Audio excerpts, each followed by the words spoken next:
So let's just start off right off the bat with like how fucking cursed it was, right? Weigh-in day, fight day. Oh, and I don't even know if you heard the kicker from this morning. What's that? Just to put a little cherry on top of all these injuries. Caldwood? JoJo fainted after her fight. That was weird. Okay, it's weird too because you kind of expect this because of COVID. Yeah. But then you have two fighters on fight night faint. Giles before he could make the walkout, and then JoJo after the fight. Yeah. What is happening there? What the fuck is going on? That was weird. She went one round. It wasn't like a crazy pace that she was putting on either. Not sure what the fuck it was going on. Is there something to do with acclimating to the time zone and weather during a weight cut and their bodies just shut down because they don't know what the fuck's going on? Like, JoJo lives in Vegas. Like, she's there. Oh, yeah, this is not Abu Dhabi. Fuck, no. I keep thinking this is Fight Island still. What the fuck is the reason? They're Vegas. Yeah. Like, she lives there. She's engaged as the head coach there. Yeah, that is strange. Yeah, that was very weird. But let's start off at the bottom of the card. We went over Darren versus Gutierrez. There's 8 fights. I was waiting. There's 8 fights. I was looking for like the early prelim portion. Like, what the fuck? We went from 11 schedule. Well, yeah, 15 last week. We had 11 scheduled fights for yesterday, and just slowly started dwindling away. It was crazy how this fight was just like clinging to stay on. Yeah, Gutierrez, Darren. We went over this in deciding splits. Whether this should be a draw or not. Yes, it should have been a draw. So neither guy really progresses. Darren makes a solid UFC debut, if you want to call it that, at least in that first round. Then we had Jamal Amers taking on short notice Vicente Cachero. And just short. Super short notice. Like, no, just short. Oh, go down a weight class, you tiny. Oh, yeah. For sure. Yeah, he was way too small. He was just Hawaiian tough. That's all it was. Yeah, too tough. Just Hawaiian too much damage. It was... Amers just outclassed. I believe he took that fight the pretty much the night before weigh-ins. Johnny Munoz as well comes in the night before weigh-ins to take on Nathan Madness. Nathan Madness gets the victory there. And man, I wish Bray Borg was still fighting because that was my lock of the night play initially. What were the odds? I got him at minus 180. He got up to roughly about minus 220. Minus 180 for Borg against Dak. He got up to minus 220 though. I know. He would have absolutely murked him. So decent win for Madness there. I hope they put the Borg fight together again. And I guess we probably won't get the same odds now that everybody sees what Nathan Madness is like when he gets into the grappling positions. Jonathan Martinez versus Frankie Saenz. I had a small play on Jonathan Martinez in the second round. Ooh. Just missed as well. And that round was like a 10-6. I know. That was a crazy fucking round. It was constant hard shots, and I think he dropped him 2 or 3 times. Let's see if they released scorecards for that. Martinez... Yeah, sometimes I know MMA Junkie will post a picture of the actual judges' scorecards, even for fights that don't go to decision.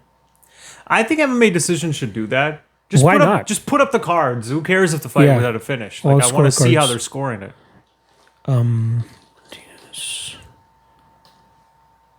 Let's see. Nope, this one. Can you read that? 10-8, 10-8, 10-8. We got 3 10-8s for round 2 for Martinez and Saenz. Yeah, I would have given it a 10-7 or 10-6. Yeah, that was a 10-7. That was an absolute beating. It could have been a 10. It was so bad. There is a difference between 10-8 and 10-9, but there is a clear difference between 10-7 and 10-8. That was 10-8 was Gutierrez dirt in round 1. Exactly. 10-7 was this fucking beating. Yeah, that's way worse. He beat the shit out of him. Frankie could have easily stopped the fight at numerous occasions. That ref was trying to see Saenz die in there. Yes, another thing, what the fuck is wrong with his corner? Oh, Saenz? How do you let him back out for the third? Like, this is really crazy to me because he was hurt to the head and body. Yeah. Both. Like, his body's gone to shit, and he looked wobbly and out of it from getting rocked and dropped. Yeah. What do you think he can do? It's like playing UFC 3 and you just block to the head, but you know you should be blocking to the body too because anything that gets hit is going to rock you and drop you. Hand after a while just kept doing this. Like, he's clearly too hurt, and he's a pressure fighter, and his body's compromised. So now on top, like, if he was just hurt to the head, cool. Like, guys come back, fine. But his body was gone to shit, and he was getting destroyed in the stand-up. You got to stop it after round 2. That knee was nuts, though, that he just perfectly placed right on the chin of Saenz. Saenz goes down like a ton of bricks. I think Felder brought it up, how the reason it was so effective was he would sometimes throw a front kick or like a kick to the body, but every time he lifted his leg up to do it, it would always look like the knee. So he'd always disguise it so that Signs always thought the knee was coming, but sometimes it'd be a front kick, or sometimes it would be this. So like he couldn't.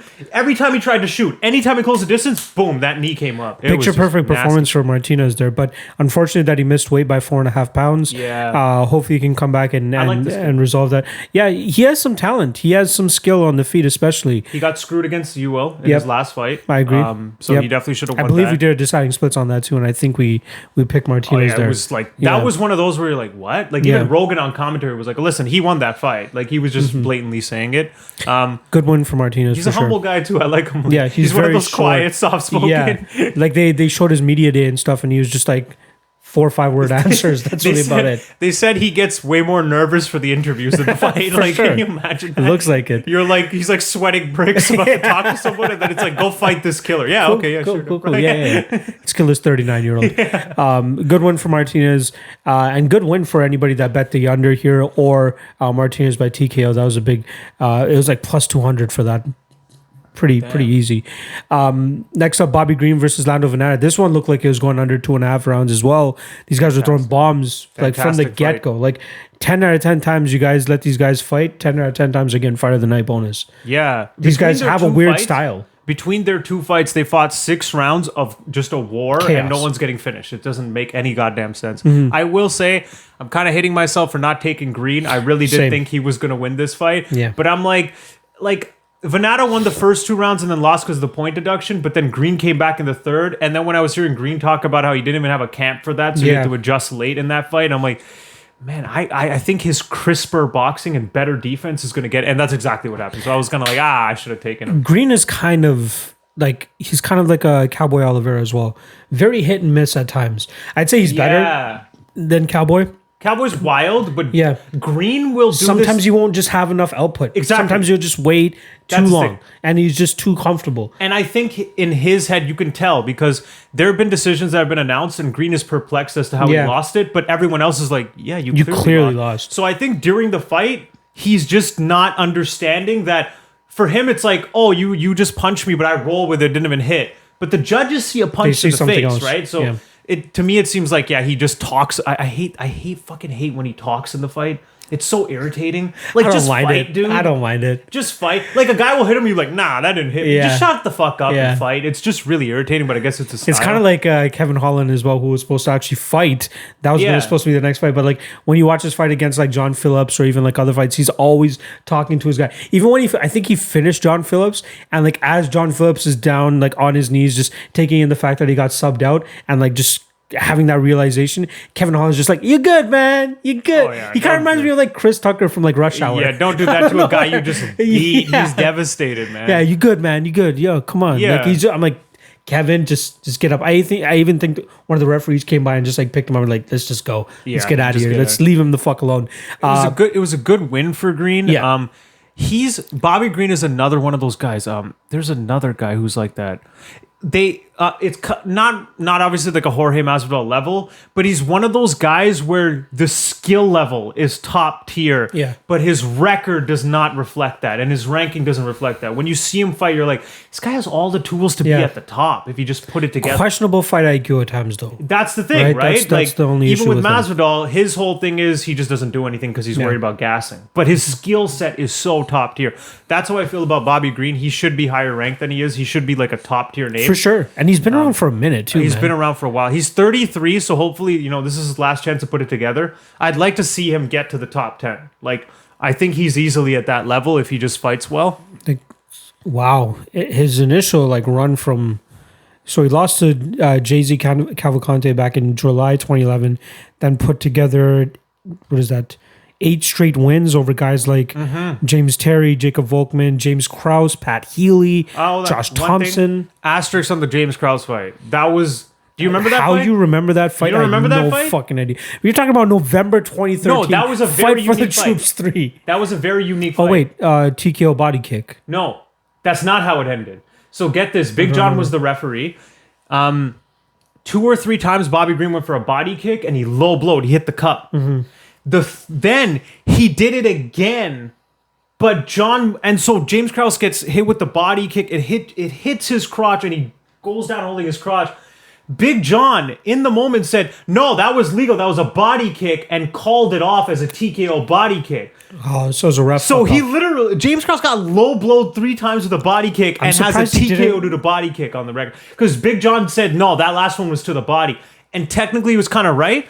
It's just that as the foot was going, it got his cup and hit him in the body.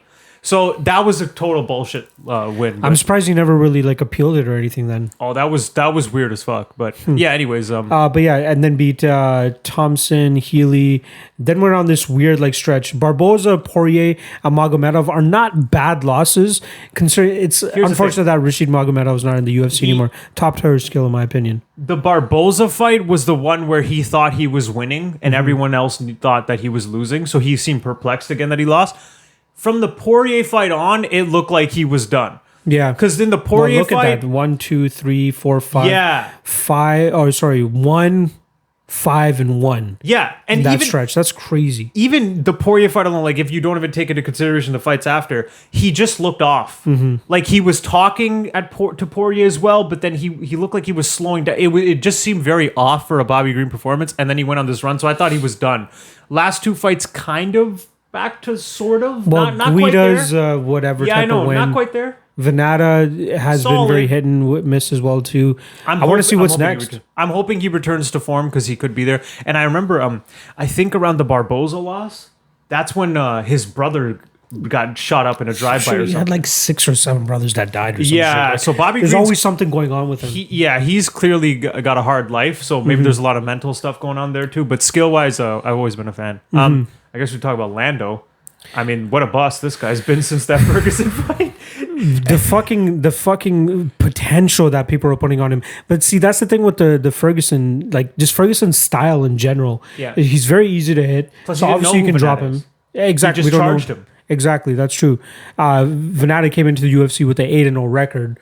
And then, hold on, after the Ferguson fight, which his stock goes up on a short notice fight where he lost, then he wheel kicks Magdessi's head off, and we're like, dude, this guy is the next guy. And then what was it, Drakkar Close just pieced him up? Lose to David Tamor. Draw with Green, lost to Close, draw with Frivola, beat Anderson Silva's training partner, who's dog shit, who should not even be in the UFC. And they only signed him. They only signed him because Anderson Silva had to take the short notice main event slot against Adesanya. Remember that? Yeah. So that's why they signed fucking this Marcos Rosa. That was Mariano a trade-off guy. or something? Pretty much a trade-off. Like, let him in and I'll take the fight? Okay. Pretty much. Lost to D.K.C., beat Yancy Medeiros, who isn't really top level or anything like that, and now lost to Bobby Green. So his UFC run is what? 3-6? 3-6-2? 3-5-2.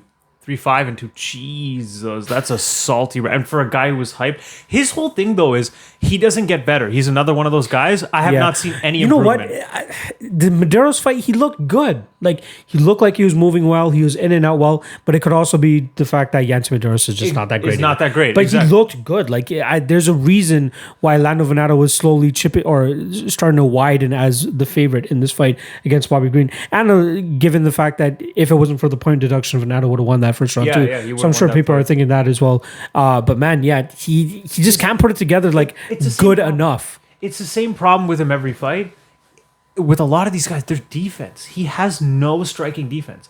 He gets popped in the face so often. Hands down all the time. Less than a minute in, his nose was already bleeding. Yeah. I'm like, this guy's face is always bleeding during a fight. That guy has some serious scar tissue as well. He comes in, gets in your face, hands down, doing a lot of feinting and stuff, so you look like, oh shit, this guy's got some high-level striking.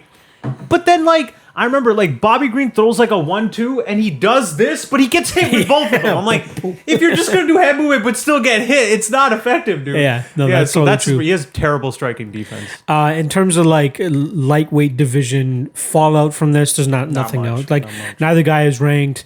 They need to string together better wins. Bobby Green maybe gets a 10 to 15 opponent. Most likely, I think the UFC will just toss him another guy unranked. But I hope he gets someone in the 10 to 50 because he's a little older and we know who he is. So just, give him some. Give him Cowboy. Whatever. Sure. Why not? But Cowboy's already got a fight, apparently. I did see that. Actually, I did see that. Yeah. I'm kind of over Cowboy as well. Like, The only thing you can really count on him for is fun fights. Yeah. That's it. I'm not saying he's going to be a title contender or anything like that. Just give him some fun fights. And luckily for him, there's a ton of fun fights at the fucking that is lightweight. true. I don't ever want to see him fight top 5 again. Fucking give him Lando Venata. Who gives a shit? Why not? They trained together too, right? They were both I think they formally... Well, what's his face is by himself now? Cowboy, right? Yeah, Cowboy. He had that falling out with Jackson's. Yeah, with Winklejohn. Wink and whatever. So next we're actually supposed to have Holland and Giles. Giles obviously faints and has like a nervous breakdown right before the fight. Kevin Holland, even in his post-fight interview, is like, I found out on the TV just as when you guys found out.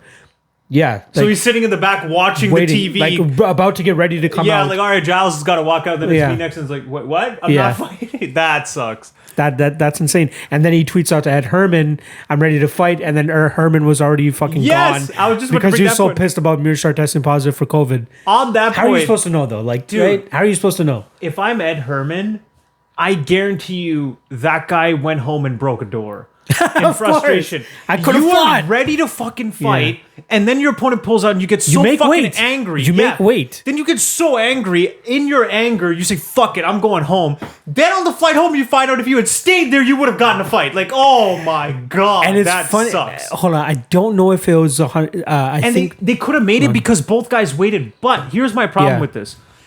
Ed Herman weighed in for a light heavyweight, Holland for middleweight. That's what I was trying to confirm. So he did weigh in a heavyweight, right? Was it? Or light heavyweight, sorry. So light heavyweight is 186 to 205. So I believe if Holland weighed in at 186, he could still qualify for it. But I think if he weighed in at 185, he wouldn't have been eligible to take the fight. I think they still would have figured out a way to do it, considering all the fucking circumstances. Do you know what he weighed in at? Did you see that? I know the commissions, they're pretty... Like, you got to still be in that range to take it at that weight. Yeah, let's see. If it was 186, they could have done it, because 186 is technically the 205 division. I feel like he did come in at 186. 184. So it might have been a possible issue, but they were discussing it. Like, Dana was discussing it, saying stuff like that. I don't know how it works with the commission. For such a weird situation like this, I'm sure they would have figured something out. I hope so. But I don't know. Something tells me they still wouldn't have sanctioned it because of the weight difference. Maybe if they got them to weigh in, like right before the fight, to be like, hey, you guys are within 15 pounds of each other. All right, it's cool. Ed Herman is just old and doesn't want to cut weight. Yeah. Like, I don't think he's not a giant light heavyweight. He was a middleweight before. He just doesn't want to cut it anymore. So unfortunate for Kevin Holland he was trying to turn around off that big win over Anthony Hernandez like a month and a half ago. It's crazy how quickly these guys are like turning around. Like Whitaker's next fight? What the fuck? Yeah, and Whitaker doesn't fight that often, so it's like for him to get a fight after 3 months, like whoa. Well, not even 3 months. Like some of these guys are fighting again. Even like Chris Gutierrez. Yep. You know, he just fought in June. Yeah, right. I was like, I swear I saw this. Bobby Green just fought Clay Guida. Yep. A couple other guys, maybe not on this. Luque didn't fight that not. Yeah, Luque fought at 249. Yeah, he fought at 249. That was May or June. That was not. So these guys are like turning around really quickly, which I'm sure they're happy about. So let's get into Luque Brown. Oh, another thing is just a quick little aside. Kamzat is actually going to get an August fight. Yeah, he's fighting at 252. Dana's like, yo, this guy wants to fight. I'll get him one. All right, cool. There's a lot of guys that are like waiting to get into the UFC that are like, all right, I'll fucking take the hazing to fight fucking Chimaev to get into the UFC because I know I'll get another fight. Even, you know who's throwing in his name? Fucking Gerald Harris, if you remember that guy. He retired though, and he's like 38. Did he though? You're not gonna. Don't do it, Gerald. But hey, if it's just another sheep for Chimaev to like wolf down, go for it. Easy money. Yeah, if you're that good at it and you can get fed cans to make a few $1,000s, I'm sure they're working on his contract now too in terms of like making it better. Luque versus Brown, the disrespect on Luque was just crazy. I won't lie, I was a little skeptical that he did incur a lot of damage, but man, skill for skill, these guys different planets. Really? Different planets in my opinion. I thought on the feet, Brown had a good chance if he kept his distance. He just doesn't do a good shot with his legs, though. Like that leg was just there to be kicked all fucking day. About a minute into the fight is when I'm like, oh, Luque's going to kill him. Because when you get a guy who gets hit after like 3 or 4 calf kicks. Without getting checked? Without getting checked. And after that, he just kept getting hit with them. I'm like, oh, he has no clue how to stop this. And you cannot take calf kicks for that long. You just can't. By the second, was it the second round? Yeah, the end of the second round. Midway through the second round, the guy could barely move. He didn't look gassed to me. He just looked he was still throwing heat. Yeah. I won't lie. I felt like the momentum was slightly shifting towards Brown near the ending of that second round. I was about to tell you. Luque kind of fucked up. Round 2 looked like Brown was compromised, but Luque was losing the round up until he got the finish, simply because he was letting Brown hit him. Like Brown's just not moving a lot, getting him in the clinch, and then landing strikes. And Luque's just standing there taking them. He's taking them. He's got to get this fixed up with his tendency to brawl. I don't know if it was him gassing. Or Luque. Like, no. Was he tiring? Was he slowing down? Even at the end when he finished him, dude, did you see the strikes he was landing? Was he was winding up like up here with his fist and bringing it down. Like he was trying to take his head off with those finishing shots. Veteran move by him too, like to kind of hold Brown up instead of letting him touch the ground. That was close. I was like, no. I'm like, I hope that's not DQ. But the timing, perfect. The timing was beautiful on that knee. Literally, like his fingers were like that close to the ground. Brown was trying to, like, you can't really say he was trying to play the game because like he was trying to get both hands to the ground. Playing the game is essentially like trying to put one hand on the ground when they still had that rule, right? Yeah. Because I think it's 4 points of contact on the ground that you need to be considered a down fighter. And when it was just 3, fighters were just like touching, not touching whenever they're in that position. But yeah, apparently Luque very, very aware. Apparently the ref in the back also tells you like, if you're in that position, don't just reach down, because in the moment you reach down, you're going to expose your face and the guy's going to hit you and it's going to be legal. So don't try and play that game. That's a good point. And that's literally what happened here. He went to reach down and in the moment he took a knee, got deaded. You know what's really funny too? Just a quick little thing. Both times Randy Brown's been knocked out, he's been in the same position. On his knees, slumped over like this. Like, I'm like, how does this happen twice in a row? It's so weird. It's like him and the cage are meant to be. Yeah. Like, that's fucked. But one thing, Brown actually looked really good on the feet with his jab, and he was actually, when he's able to establish his distance in his jab, he looks fucking great. The major takeaway from this fight was Luque, I think, like his team, I guess he was at ATT, right? No, he's Henry Hooft and those guys. Oh, okay. They clearly did their homework, because Brown looked like he wanted to just if I'm Brown, I want to keep distance and pick this guy apart. And Brown even like said it going into the fight, I'm going to pick this guy apart. Like, he's too one-dimensional. And you could tell Luque's team did their homework, because they countered the jab with the leg kick. So anytime he went to throw the jab, they would just take his calf out. And then it nullified it and looked like Brown had no clue what to do after that, and his leg was compromised. So that was... Luque fought smarter than I thought. I thought he would just try and brawl again, but it was very intelligent. He's a very good technical fighter, but he just gets dragged into some of these brawls with some of these guys. And he's got dog in him. His fight against Barberena should not have been that close. His fight against Perry should not have been that close. Price, he's way more skilled than all these guys. Yeah. That's Perry, true. You can argue, won the first 2 rounds. You can actually make an argument. I got to watch that again. Before he got his nose shattered. But Luque just needs to shore up a little bit, because I still believe he can be a high level welterweight, maybe top 10. He just needs to shore up a little bit of those striking defense like in round 2 when he gets in Brown's face. Like, move out, like hit him and then move back. But he just kind of swings and then kind of lets you throw and then throws back. It's like, don't do that. Don't play that game. I actually thought that was going to be the co-main event. Instead, we get Jennifer Maia versus Joanne Caldwood, and that fight goes 2 rounds shorter than a lot of people were expecting. Jennifer Maia pulls off the fucking... Dude, the over 2.5 was like minus 400, man. I know.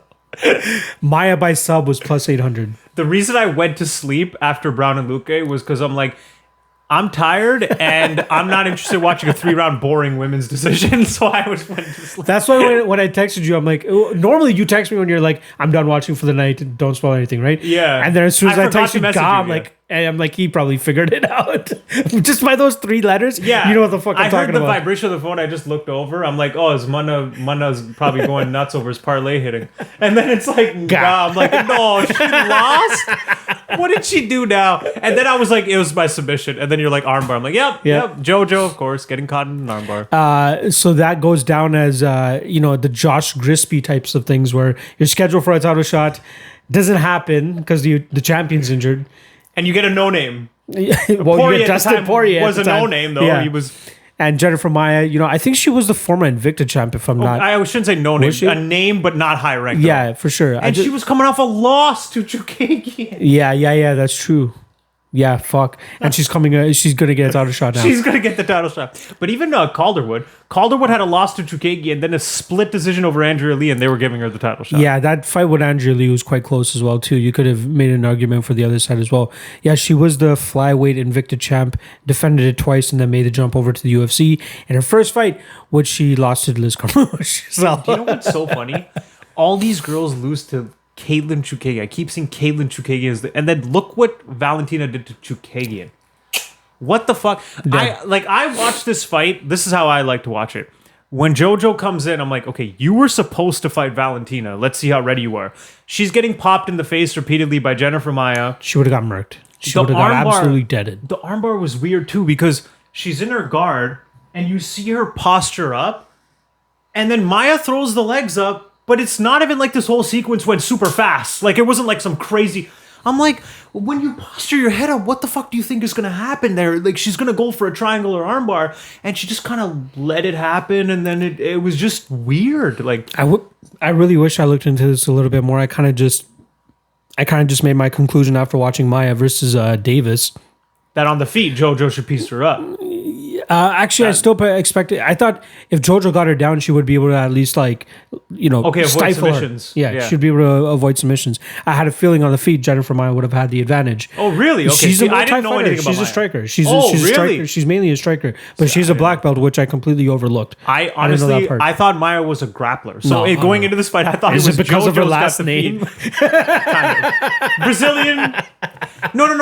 Doesn't she have another submission on her record in the UFC or something? Maia? Yeah, because I haven't really watched any of her fights properly. I'll be totally honest there. Okay, no. Where am I getting this? My brain's just crisscrossing. 2014. Okay. And here I'm thinking it's the grappler. So she gets an armbar, I'm not even surprised, and everyone else is like, what? Yeah, Tony gave no fucks about this bitch. No. So we obviously know Jennifer Maia is next in line for a title shot. She's the next to get mauled by Valentina Shevchenko. There's nobody that is for her. There's nobody. It's not fair. Have you ever seen a division where the champ is that far ahead? Like, I know we've had times where they're far, but not that far ahead. I think this gap is like next level type gap. I agree. Like, these girls are still at 2010 women's MMA What about Silva when he was like killing shit? Gap. But not this wide. I know. Just not this wide. I know. These. I'm trying to think of any other women's champion. MMA first started? Not really. Remember when we first got women's MMA 2013, 2014, and like the striking was clearly not there, and now you're seeing the evolution. These girls are still like that level. And Valentina is like 2 generations past them. Yeah. Like, it's not even fair. It's not close. Jones is kind of another one, but again, this gap is far, far more. It's too much. There's nobody that's going to come close to her. She's going to kill Jennifer Maia. She's going to be a minus 1,300 favorite. The only like intriguing fight left for her is like more rematches with Nunes. That's about it. For both of them, none of them have any fights. Just fucking like match the only other one that's kind of like glimmering is if Zhang just keeps going on American bitches. If she continues to get better, small, she is small. That's the only thing. That's the only thing. Atom weight, I think. I wouldn't be surprised. She's tiny. And then main event time. The hype train gets fucking derailed heavily. Shame on you guys for fucking betting Edmund at minus 300. Shame on you. That's insane. The fact that you got a 22 He got to minus 400 on fight night. You got a 22-year-old, and then you even pointed out, look at his first fight where he gassed and relied on wrestling. Do you think him gassing and relying on wrestling against Derek Brunson is going to work in any fucking world? Never will that work. The only win I'll legit give him credit for is the Brad Tavares one. Yeah, but that is a good point you brought up. It was even until he knocked him out. Whereas, like, in my mind, I thought he was teeing him up. No. And then he got the knockout. It was only 2.5 minutes, but like... Yeah, so he clipped him nicely, but... Did you watch it again? Round one. Did you happen to watch it again? No, I actually haven't watched it again, but yeah, it was fairly even up until that point. But yeah, the Darren Stewart fight was just a huge, just like...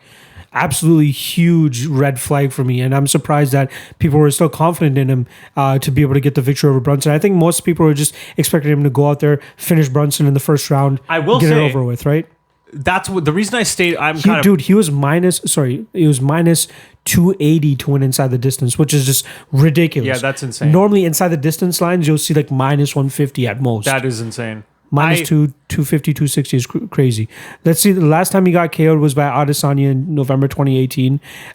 Jacare right before that in 2018. But that's like stupid Brunson. That's like wild throwing from the hip Brunson. Charge forward Brunson. No. Not in the Jacare and Adesanya fights. He wasn't going that wild. The Jacare one, he got caught with this stiff leg kick, head kick, and it was like, how did you get hit with that? That one was weird.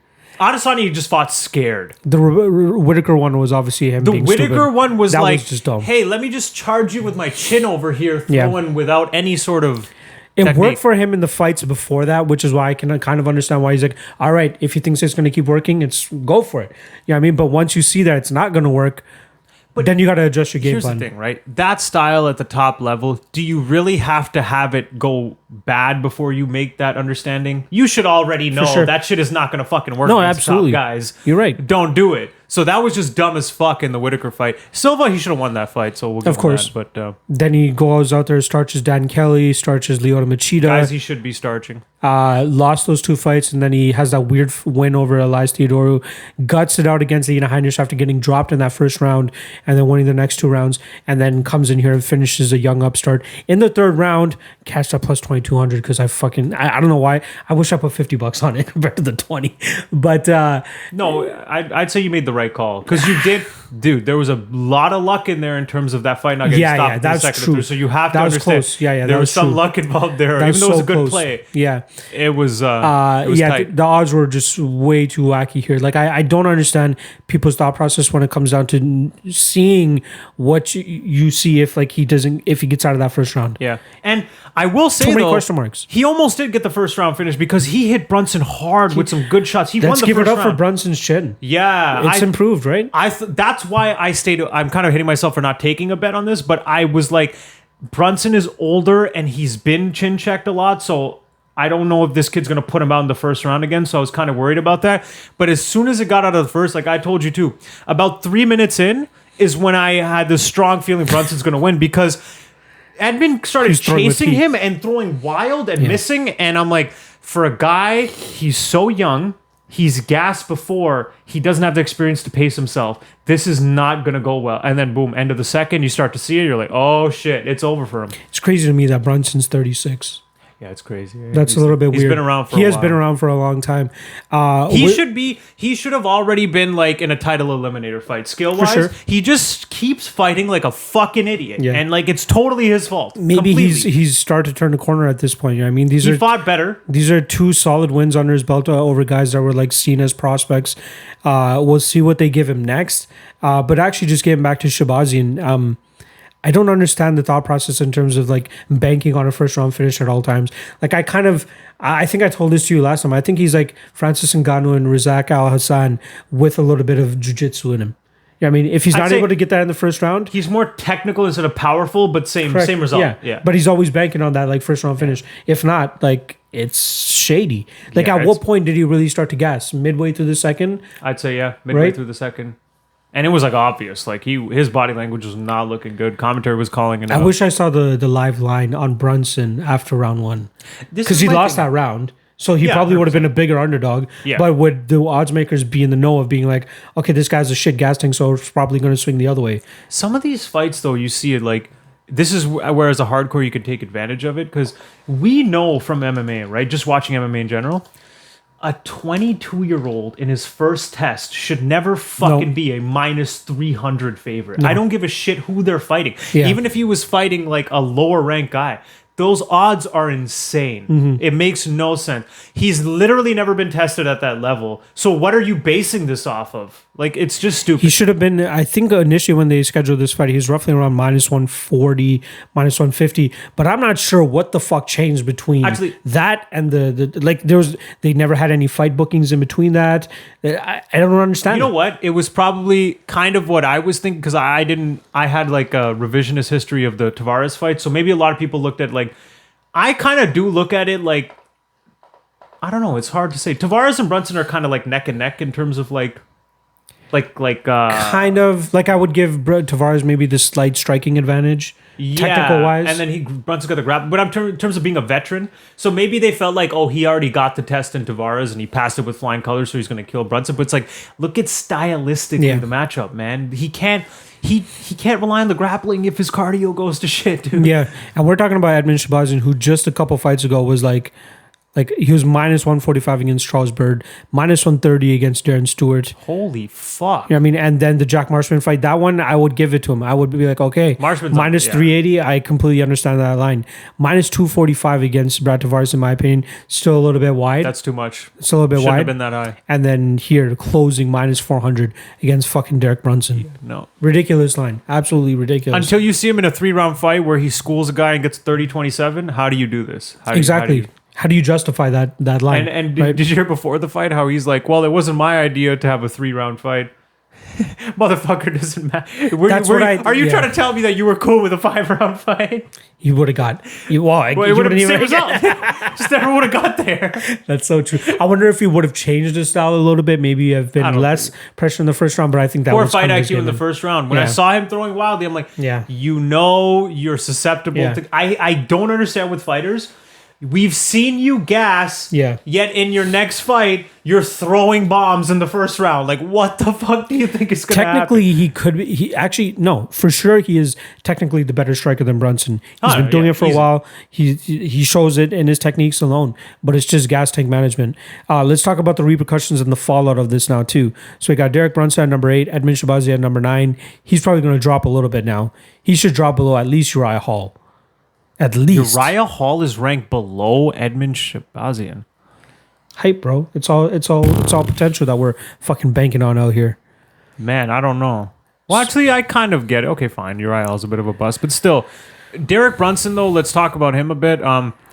Let's get him a fight up in the rankings. He's fought 3 guys below him. He's got back on track after taking 2 losses. He's 36. Now's the time to make a run. I think he's earned it just based off experience and taking tough fights and all that stuff. So I'd like to see him fight up. Kelvin is still 7. What the fuck are we doing? Kelvin is 7 at middleweight?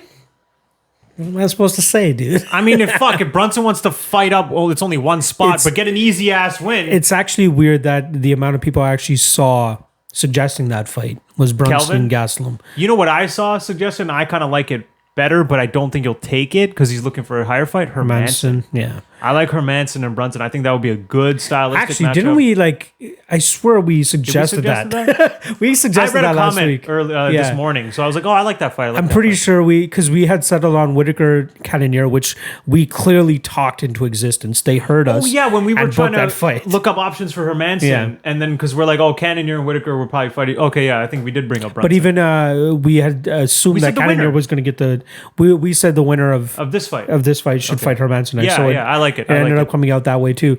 But yeah, we thought Cannonier was going to get the title shot and he was going to wait. But the better option for him would have been to fight Whitaker, which I'm glad they ended up making. I'm glad Whitaker came around to his senses and accepted that fight because even after he won the Till fight, initially he had said he just wants a title shot. So kind of happy that he's taking this Cannonier fight because it's just going to be far too much waiting if he doesn't. I mean, I think it's the same card too, isn't it? Is it the same card? If Whitaker tried to wait for a title fight, he would then have to wait for Cannonier first to get the title fight. Exactly. Cannonier is more deserving than him. Mm-hmm. I know not ranking wise, but record wise, Cannonier deserves the title fight over Whitaker. So at this point, yeah. Yeah, so he should take this fight because he has to take Cannonier's title fight. That's what he's coming in to do. He's trying to take his title shot. Adesanya Costa is 253, and I believe Cannonier Whitaker is in October. End of October. Yeah. Yeah, I'm sure it is. It was October 24th. 245, 54? Next card. The next card. They don't even have a wiki for it yet. But yeah, you're right. They said October, so that makes sense. But yeah, Hermanson versus Brunson, I'm on board. I like it. Yeah, I mean, as long as you can tell Hermanson you get a victory here, you get a title shot. Or actually, well, they would probably wait for the Whitaker Cannonier one to get that title shot. So just to stay active, give Hermanson, Shahbazyan, and Brunson. I'm totally okay with that. I totally like it. And even just stylistically, that's a great fight. Like, they kind of sort of similar. Like you could see them negating each other in the grappling, maybe. I'd probably favor Hermanson here, on the feet. Because of the feet, right? So, but man, Brunson, if Brunson just fights smarter, he's a tough out. He's a very tough out. This is one thing that no one ever fucking talked about after the fight happened. And I that's why, like, when some guy doesn't get love, and so you like him more because you're like, this sucks. Like, why aren't you getting any love? Give some love to... After the Romero fight, nobody fucking talked about Derek Brunson. Yeah. Go rewatch that fight. Derek Brunson won the first 2 rounds and got finished in the third after he gassed. But he was out wrestling Yoel Romero in that fight. Nobody talked. After the fight, it was just, oh, Romero got another win. Romero's a beast. Romero this. And then Brunson goes back to fighting nobody. I'm like, what the fuck? Like, he won the first 2. He was about to win this fight. If anything, his stock went up.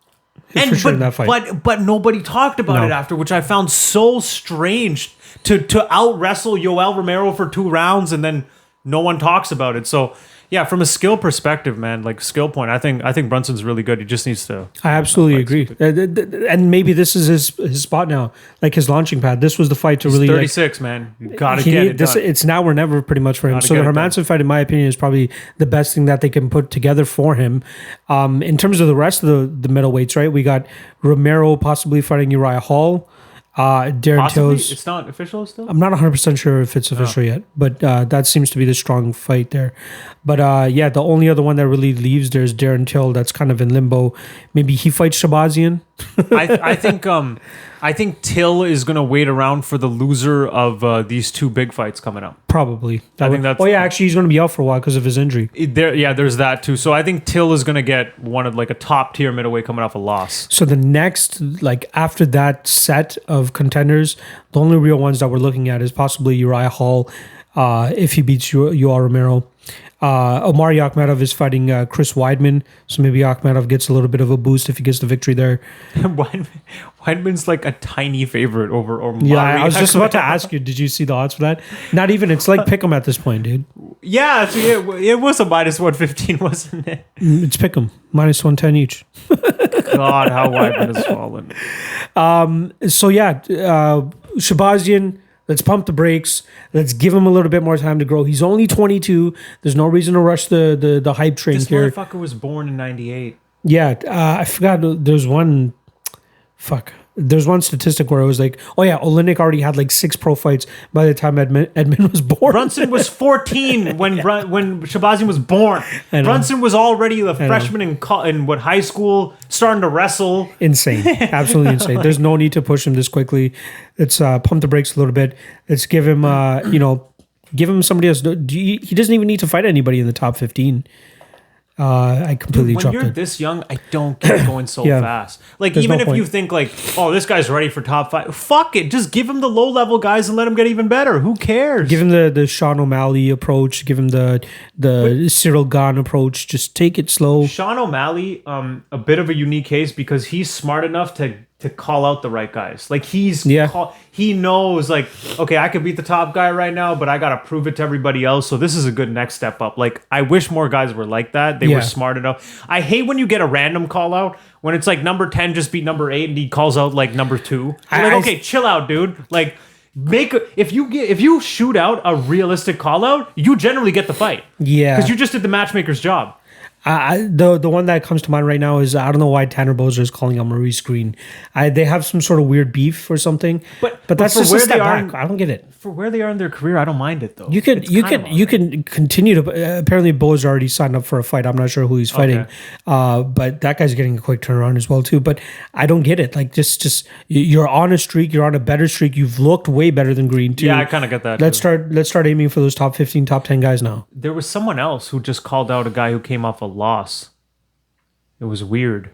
He called out 2 guys because he wants to fight taller guys. Who the fuck was that? I don't. In his post-fight interview, he's like, last card. Luis Pena. Some guy called out Luis Pena who just lost to Commonworthy. Yeah, but it was during his post-fight interview after he won a fight where he's like, I don't really like these tall guys. He was just kind of joking around. But, I'd like to fight Luis Pena. And then he called out a different name, like Pena and another guy, but they were taller guys. I can't remember who it was. Was it on this card or the card? It was like 2 cards ago or maybe this last. But it was a strange call out again because he was coming off a win. And Pena just lost, so it was like, what? Like, such a random shoot call a little higher. I liked Hermansson's call out, like, or if you're his was like educated. He planned it out for the UFC. I'm gonna win. These 2 are gonna fight. After they fight, they get the winner of this fight. Called it out. He literally called his shot, and it all made sense. It was logical. That's what I like. That's a good call out there. I wonder if he would have still been able to do that if that fight went longer.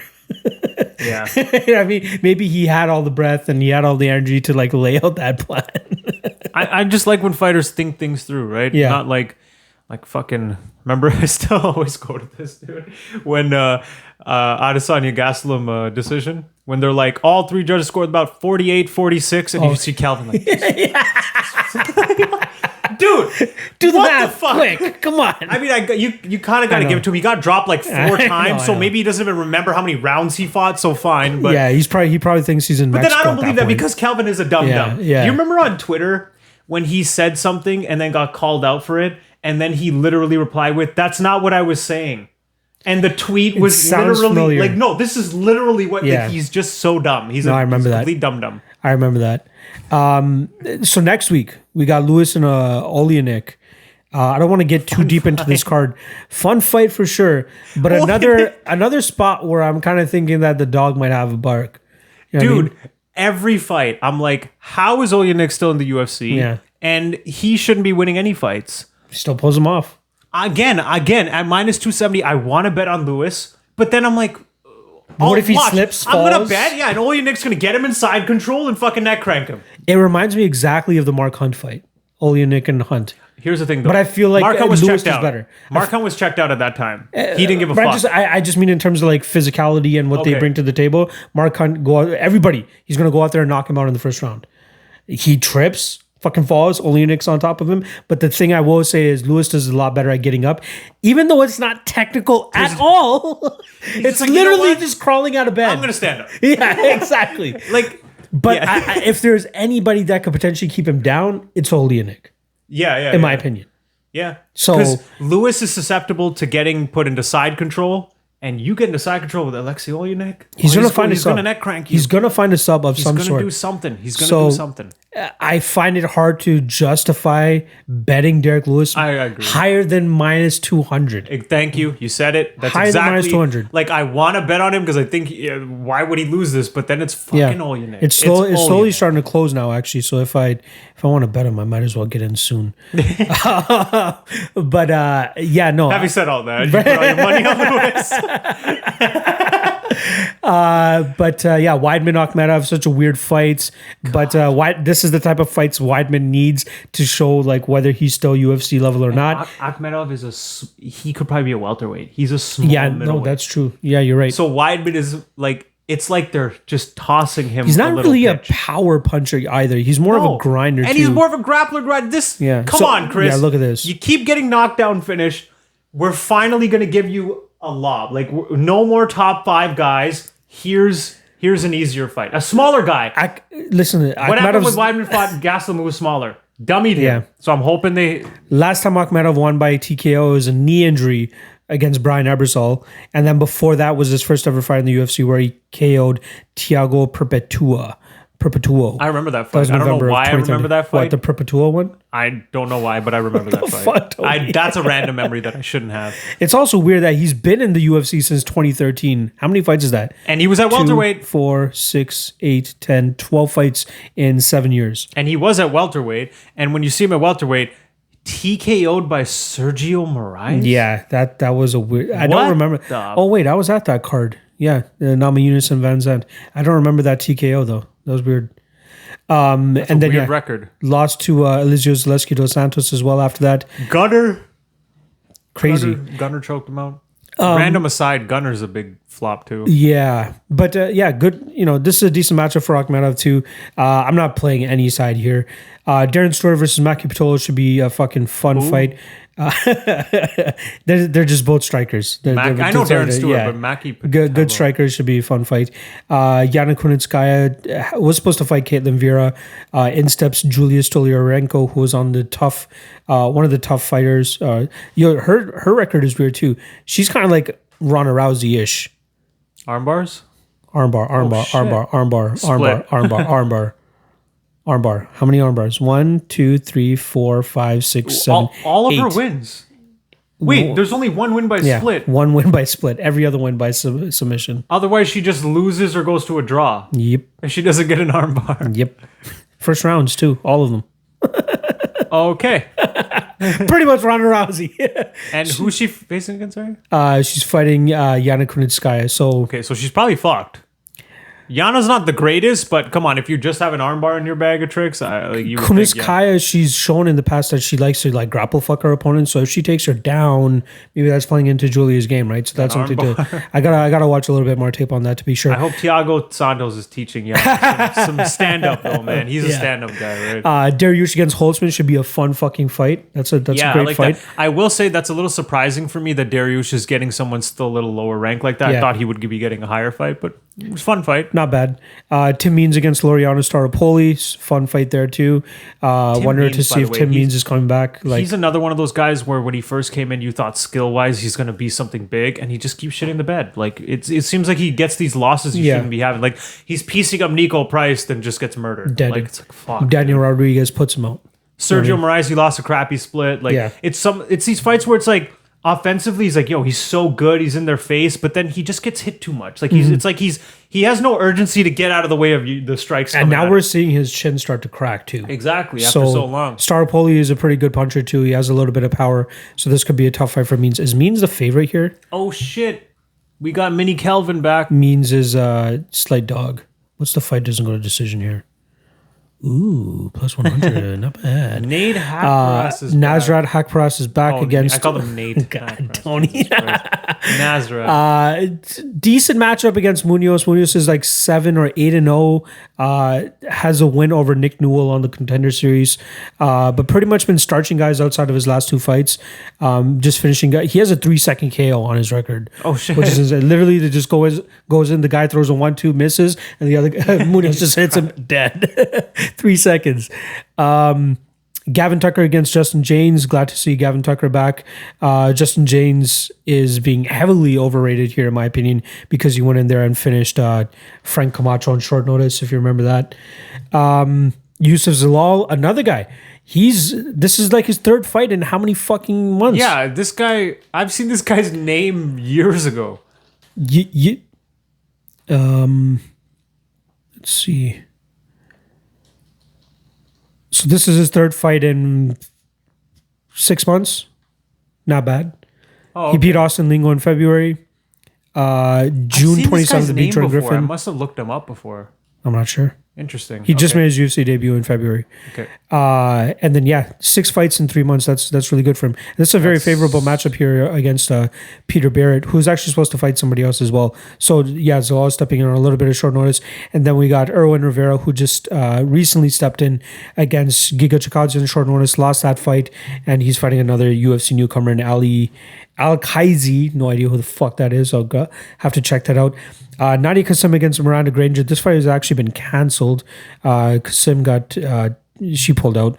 Shittiest UFC fighter of all time, probably. Oh, really? Always happy to bet against her.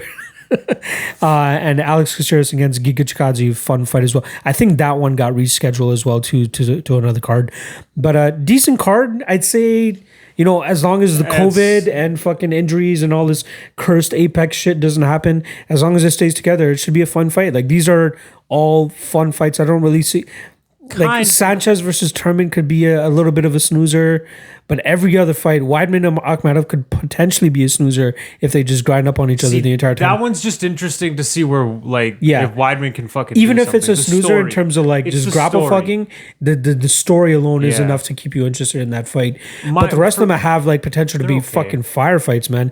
Dariush against Holtzman is an underdog, like a dark horse fight for me.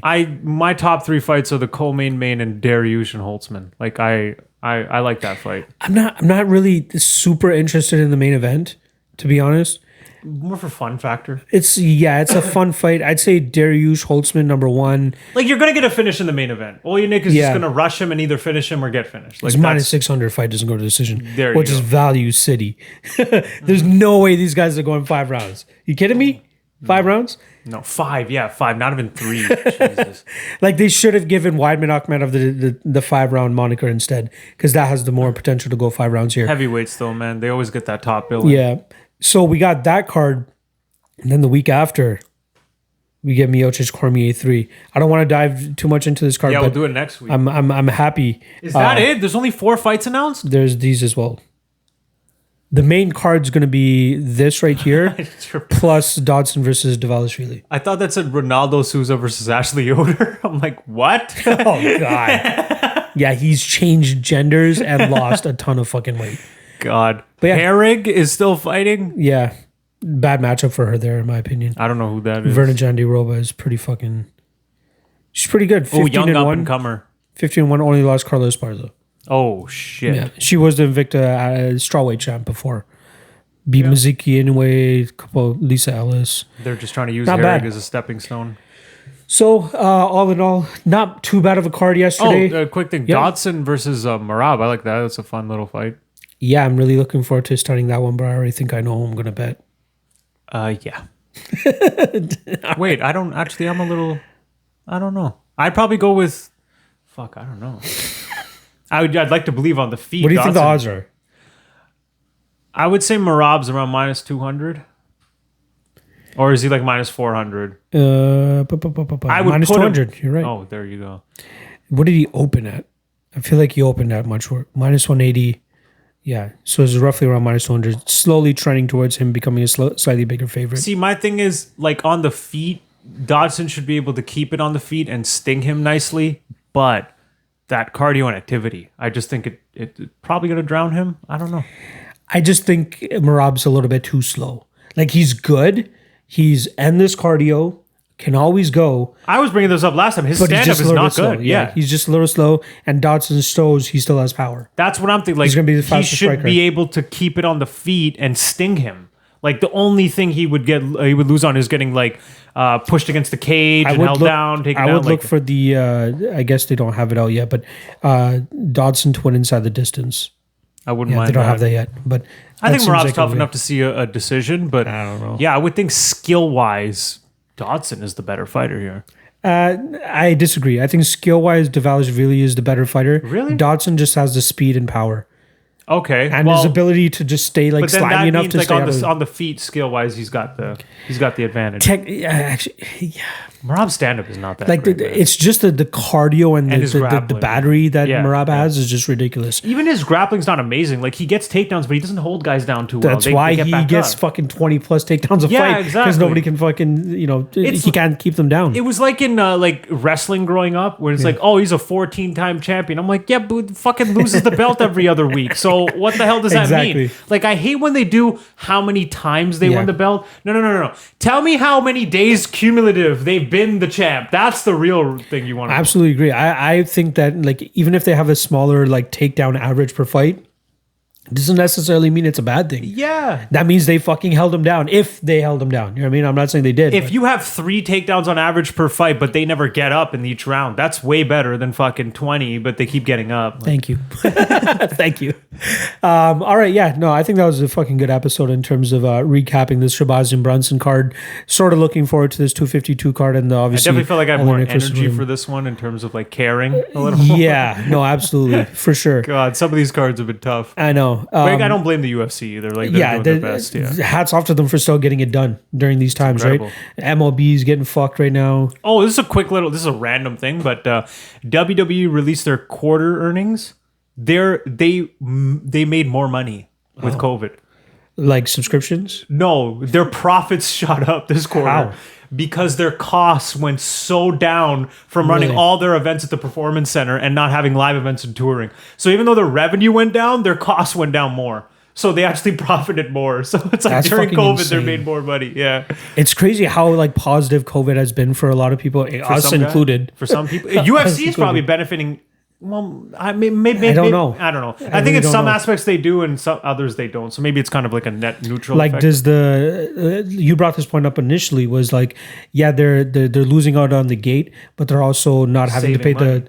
the venue fees and all that shit. Right? Yeah, exactly. So that's another thing. I they know have to for look at. wrestling, it helped. transportation fees for all their fucking. WWE got lucky material. though because they're still getting that. Like, their major source of income, I think, is their TV money. Mm-hmm. So they're still running their Raw and SmackDown, getting the TV money. So the live event money is not, it's not as important. But they're also still getting that TV money because it was signed at the time when live events were around. So it's not like when COVID goes away that they can't go back to touring. Like, no, you got to, because especially for wrestling, man, you need a crowd there, man. That's kind of eerie to be watching. It's so weird when you see like an epic match and then the guy goes for the final pin and you know there'd be 20,000 people going 1, 2, and then you just hear just the referee just doing this.